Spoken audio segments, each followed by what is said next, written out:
right, so today we're going to be reviewing or learning how to use Flipgrid.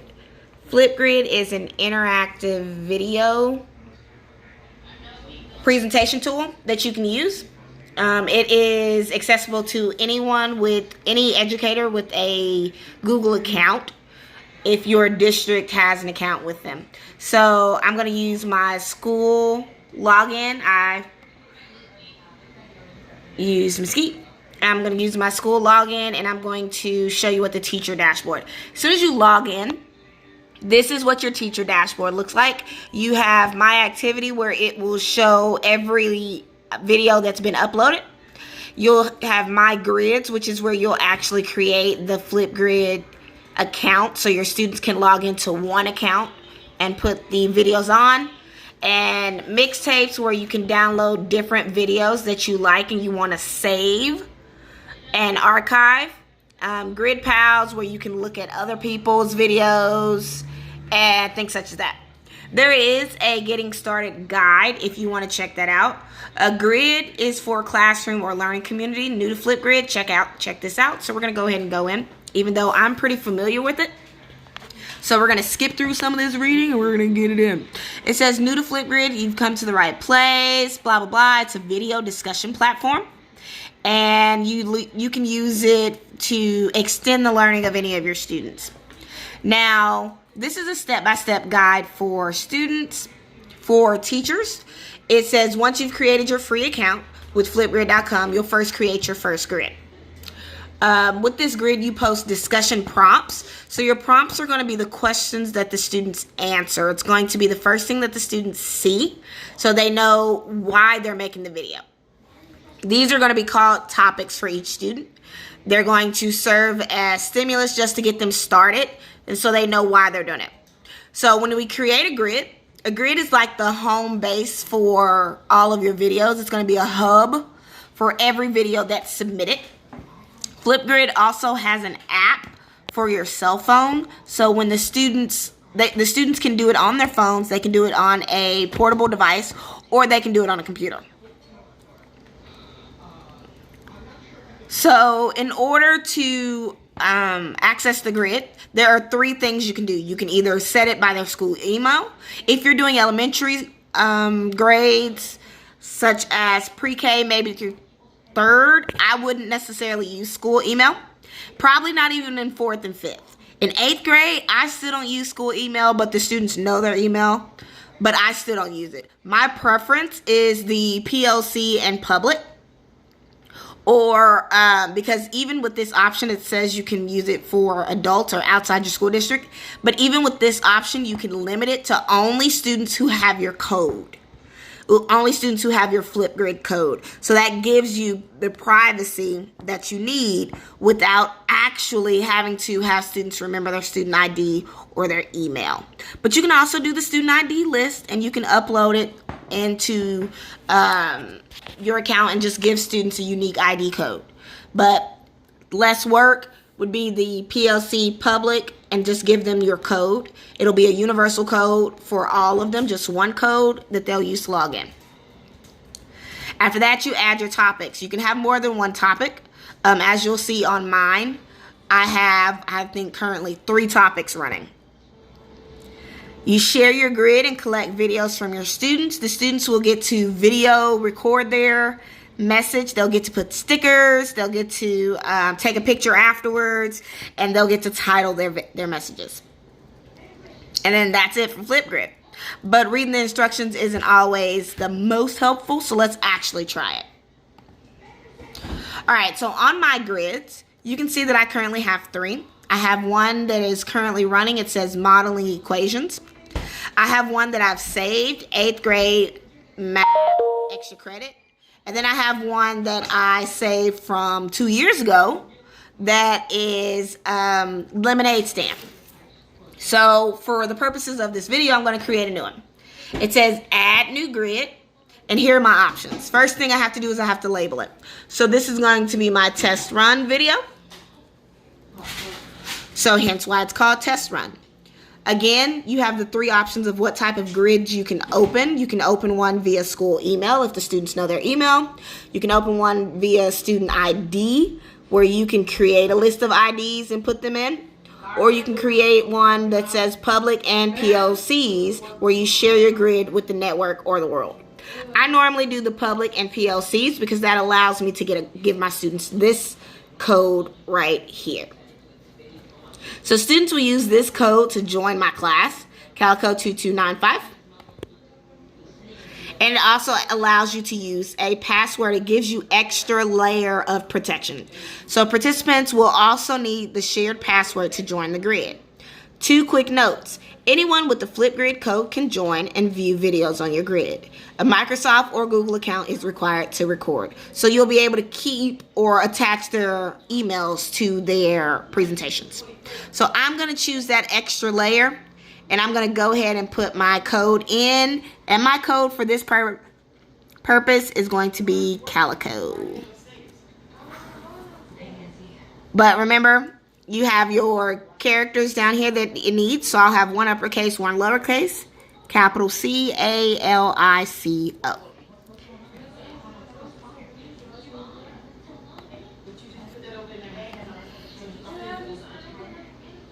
And then I guess I have to put all of them, even though it says contain 2. But whatever.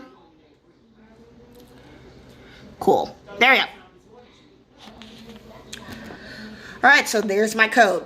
You can post this to Google Classroom, or you can post it to Remind. So for the purposes of this activity, again, I'm going to post to Google Classroom since you guys are using Google Classroom a lot more often. So with Google Classroom, it posts directly from Flipgrid to any one of the classes that I select. So I'm going to select my yearbook class because they're not really checking. And I'm going to make an announcement.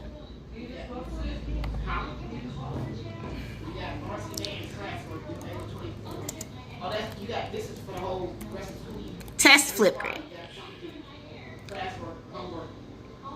With Google Classroom, you can choose to schedule your assignment. So when you schedule it, it lets you choose when it'll drop into your classroom, when it'll actually post on the page. I like to choose this often when I already know what assignments I want. I go ahead and schedule them to drop at 8 a.m. the following day. But it's up to you. You just choose your date and drop it as you want. For the purposes of this, I'm just going to go ahead and post it. Right? And I can view it in my Google Classroom. Right there. Students would click on the link. They would use the password Calico 1 exclamation. And then they'd log into the test run Google Flipgrid account. First thing it says is say hello on Flipgrid. Welcome to Flipgrid. Tap the green plus below to open the Flipgrid camera. Then record a short video and say hello, share a fun fact about yourself. This I can edit out on my Flipgrid if I want to. I can edit the grid. Scroll down. And I can choose what I want. Do I want to be notified when I get new videos? Do I want it every video, weekly, daily, or never? Personally, I like to know whenever I get a video. Am I allowing students to download the videos after they create them? Nah, I don't need them to keep those. Do I want to generate captions for best results? Videos should be recorded in an environment with little ambient noise. Captions would be for our students who are hard of hearing. So, of course, if that's an option, I'd love to put that in for differentiation. Do I want to allow students to receive email notifications when new topics are created and new videos recorded? If I want students to give feedback to each other, of course, I would click this option. But if I just want the videos for myself, I'd leave it blank. And then, of course, I want my grid to be active so students can see it. And I want my captions to be in English for the purpose of this class. I can change my header if I want to add a new photo from eating one of these. So I like the little fanciful thing here. So I'm going to go ahead and update it.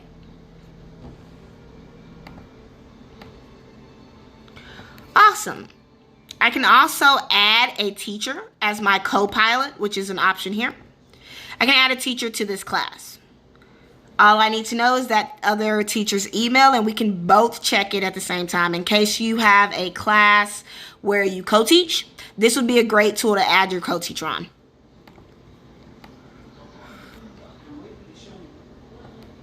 Also, okay, so here's the class. I can add a new topic if I want. There can be multiple topics under this. So that one says say hello, and now I'm going to click, type in birthday as a topic. And then under it, simply type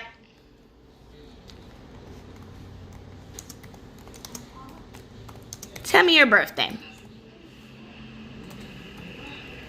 And when students log in, they'll get 1 minute and 30 seconds. The record time has actually been extended for the topics themselves. If you can go from 15 seconds to allowing them 10 minutes, it's already set to 1 minute and 30 seconds. And then here you can also allow them to upload things. They can record a video, they can upload a video, they can add a video from YouTube. Anything, any of these are allowed. And students will get these options. Once you've filled in your topic, you can create it. And when students see the test run grid, when they log in, they will now see 2 topics. They'll see one that says hello, and they'll see one that says birthday. You can turn off the hello by hiding it. And then this is the only option that they'll see. For options, you can record a response, add guests. Guests are people that you would add outside of the class. AKA, if you want to add parents, you would have to have the parent's email. If you would like to add your principal in, you would have the principal's email, things such as that. You can hide the topic, you can move the topic, or you can take the data from it, meaning take all of the video information. And then for the purposes of this video, I'm going to show you what it looks like, the student version. So we're going to not share. Let's go back. We're going to record a video, record a response.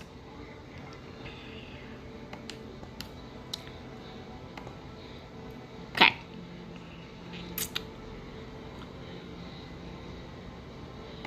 So I want to view this as a student.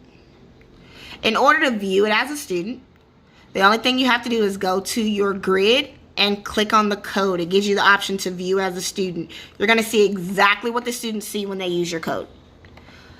For my purpose, I added a password. You don't have to. I don't normally. But I went ahead and added a password to show you how. So here's the student view. There's my name. It's attached to my email. And the first thing I see is the topic, birthday. So I'm going to click the green plus sign, and I'm going to record my video. It says log in to record, so it collects your email. Students log in through Google. If they have Chromebooks, their Google account is already in. And then I'm going to record my video. It gives me the option of putting a filter, which, ooh, I'm blue. Or Old Town, yes. It gives me the option of typing, putting some font on my photo. And then I can move my font, whatever. It also gives me the option of emojis and stickers. These options these options are also given at the end of the video. And if you're doing this during class time, students often take a lot of time, so my recommendation is to put a timer on it to give them a time limit so they know your video has to be completed in a certain amount of time. So if you want to add your stickers, you better make sure that you've planned out your video so that you have enough time left over. And then it also allows them to use a board to draw or to put a sticker of themselves on there. Okay? So here we go. It gives them a countdown before the video actually begins. And then at the bottom, you can tell when it's recording because the circle begins to fill in. If the students are done, they can press pause. And then they'll go to next if they like the video. And it'll show them the video over again. And then at the bottom, you can tell when it's recording because now if they don't like the video, they would press the X to go backwards and start over.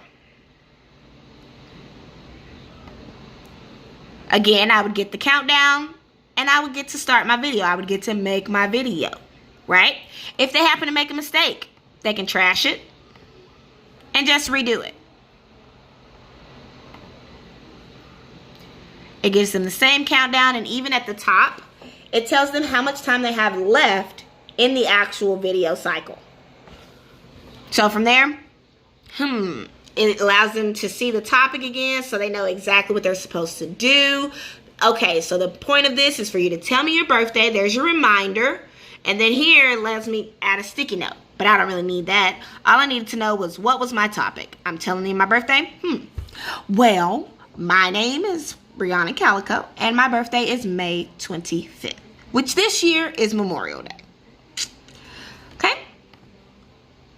So I'm done with my video. I've pressed pause. It's no longer recording. I'm going to go ahead and submit that. It's in the same countdown, and even at the top, I'm going to say I like this, even though my voice sounds horrible.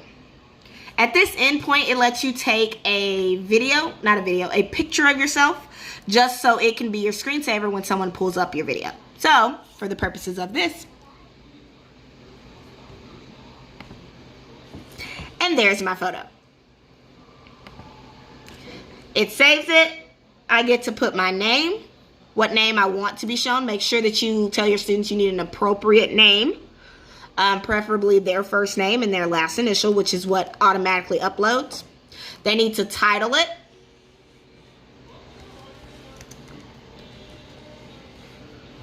And they need to submit their video. As soon as their videos are submitted, you get that nice little confetti. It tells you congrats, and it tells you your video is visible. And as soon as their video is done, they'll be able to see their own and any other videos that pop up. If you don't want students to see that video, any other videos, you would go back to your grid.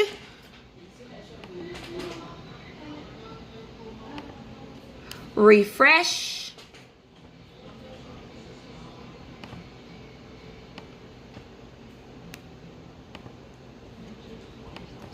Click on the grid. And you would go to that or click all of them and hide the responses. Once a response is hidden, that means it doesn't pop up on their screen, on any other student screen, but it does pop up on yours. So you still have access to the video. The students no longer have access to it. A neat thing about Flipgrid is it tells you how many responses you get, how many views each response gets, how many views you get total. And it also tells you how much time has been spent collectively on your activity. It tells you how much time the students were engaged in your activity, which is a neat feature. And it also tells you if any student replied to any of the other videos. And that's the tutorial for Flipgrid. Let me know if you need any help.